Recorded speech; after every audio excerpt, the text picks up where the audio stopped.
from being a CEO to an entrepreneur? I've always considered my life journey to be as important as the destination. So as long as I'm enjoying my journey, I'm happy.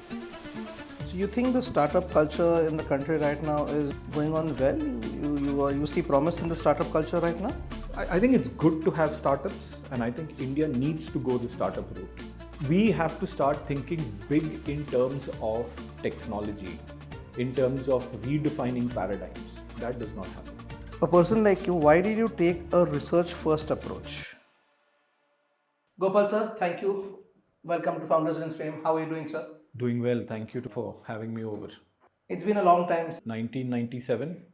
Nice, sir. 1997 to honing, sir. Achha, sorry, 2007. 2007. Sorry. 96 I passed out. Okay. Sorry, 2007. 2007. Yes, it Yeah, would be 2007. Yeah, 2007. So you've moved between different roles. You've been a CEO, you've been an entrepreneur, you're now consulting. So how do you know when to make a change from being a CEO to an entrepreneur? I've always considered my life journey to be as important as the destination. So as long as I'm enjoying my journey, I'm happy. And when I'm enjoying, I'm adding value to myself and the environment around me as well. So you majorly enjoyed being an entrepreneur or working in a corporate, being a CEO?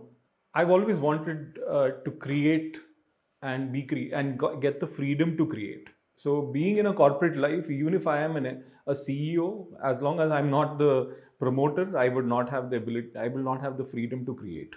That's right. Okay, so entrepreneur is where I would like to. I preferred being an entrepreneur because that's where I can create. So from your experience, what do large organizations often miss about entrepreneurial decision making?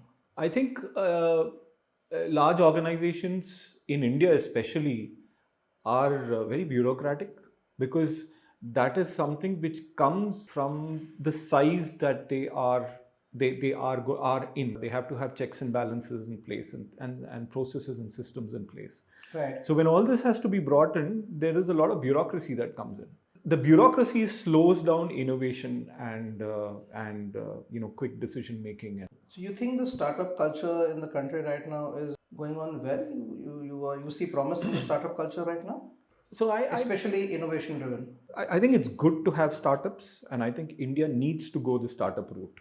But there are two things that India will have to challenge, and kind of two challenges which it will have to overcome is what I would say. One, we have to start thinking big in terms of technology, in terms of redefining paradigms. That does not happen.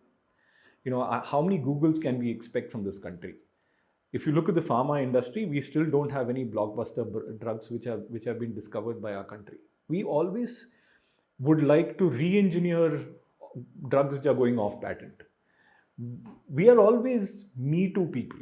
And the second is, unicorns are not, we have this craze of creating unicorns by showing some great numbers on Excel sheets and then trying to achieve it and show value. I think it's just, in my view, it is you're burning good money on something which is absolutely frivolous. I'm not disrespecting the entrepreneurs who've done that. I think I'm a chip of the old block who would say I would rather have a redefining technology which I put together, and then I take it out there to the market, find a good business model, and then scale up the value chain. So over the years, what's the one leadership habit that has always remained constant with you? I'm very uncomfortable if I'm not grounded. Whatever plans I make, I would like it to be practical and something which I'm on top of. And that's the principle which I've always followed as a part of my leadership. I'm not trying to portray something which I'm not going to achieve. If I do portray something and I am confident of achieving it, I will have a team which is capable of doing it, and I empower the team to go and achieve it with all the resources that they need. Well, one thing you're also good at is not being a good paymaster to your vendor, no? So we are a Pun intended. Huh? No, that's fine. I know you've been telling that to me. I agree. And then, of course, if I do have the bandwidth of or the resources to kind of pay more, I'm happy to pay. Someday I'm going to investigate your accounts and see whether what you say is really true. No problem. So we first worked during your Shapoorji Pallonji Biotech Park days. What really makes you continue working with the same partner over such a long period of time? See, I'm going back 2007, 8. Yeah. So I'm always comfortable working with people whom I know. When I work with people, I know what their strengths are, what their challenges are. I'm as long as they fit into my scheme of things, I know that this is going to work. So you've been generous with referrals. I must admit, you've tried and promote Parivartan whenever you had a chance, when people have probably asked you for. What makes you confidently recommend me to someone? I mean, if you look at it from a perspective of, I'm of the belief that if something works for me reasonably well, it will work for people of my temperament or my scale, people who think like me.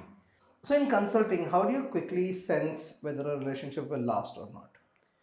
The kind of consulting we do is high competence consulting. And we know that we get hired only when the promoters or the leadership team of our clients believe that we bring something to the table that they don't have.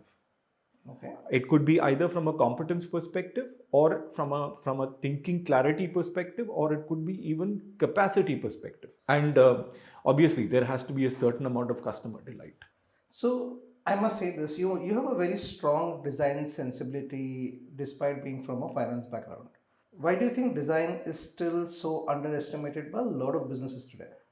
Your conclusion about me on designing is possibly coming from my thoughts on some of the creative things I would have told you from an aesthetics perspective, and I'm taking that to be a compliment. Thank you Well, very it much. is. Now, so design, in my view, is a very underlying thing which is all pervading. So whether you are running a business or setting up a business, or you're designing a building, or you're designing a accounting process, there is a certain amount of design that goes in, because that is you're thinking about. And I'm reminded of that famous quote from Abraham Lincoln, who says that if I have 6 hours to chop down a tree, I will spend 4 hours sharpening my axe and 2 hours cutting it down. That 4 hours of sharpening the axe is actually the design thought that goes in. The Very better true. you design, the better is your execution. Because many of the challenges that you will face during execution will be thought at the design stage, and then it's already thought through, and you know the solution to the challenge when it crops up when you're on the ground. Now, there's one more thing which I'd like to say about this, and I think it's important that we do bring in a lot of aesthetic design into public life, Right. because that elevates mood, and the productivity of people go significantly increase. And I see that when I travel across India, and one of the things in the infrastructure, especially the metros, the urban metro systems that we have, many of them are just matter of fact coaches which just go up and down. There are some metro systems which are very aesthetically done, with cartoons, Good designs, characters, and yes. things like that. Yeah. So that's a So I have always believed design subconsciously stays in your mind. The one of the ways of communication is subtle, subconscious, good design formats that the brain stores. So Gopal sir, Stabaka Farms and the project with Kesar really stood out.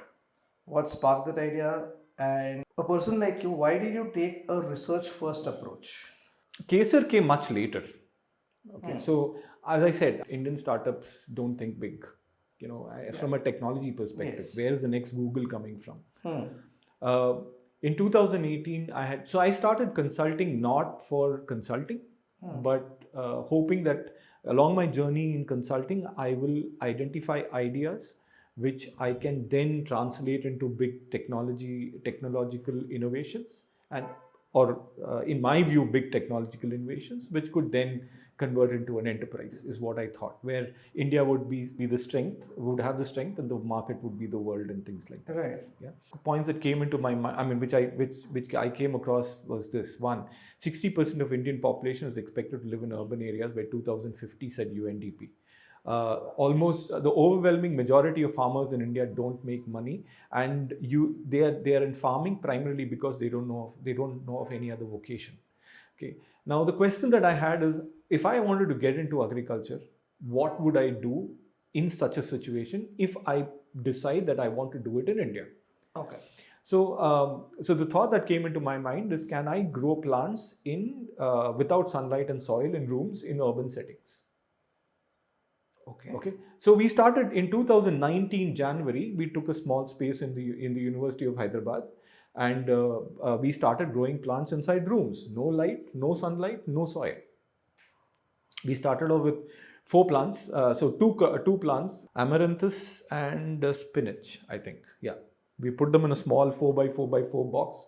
Put no light inside the room. Through using IoT, we controlled it, and we grew. We germinated and grew it. So we knew that it will grow in a box. From there, we graduated. We started growing larger plants. We grew turmeric. We grew bell pepper. We did medicinal plants. We did all kinds of lettuces.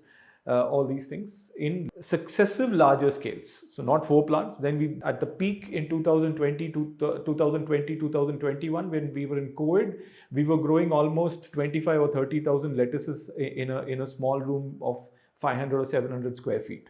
And we were harvesting 4 kilos of lettuce every third day and giving it to Radisson Blu and the Hotel and some of the larger hotels in India, in Hyderabad, to their chefs. Now, so we are at a stage where we can grow kesar in controlled environment in Hyderabad. We could be 42 degrees centigrade outside. We can still have harvesting of kesar. In a nutshell, the story of what we did, why kesar, and why we got into it and things like that. So before we conclude, I just hope that we continue doing more Parivartan stories with you. The relationship hopefully should last a few years more. I'm sure it will. And I wish you all the best. I think. Thank you so much for doing this, sir. Pleasure's mine.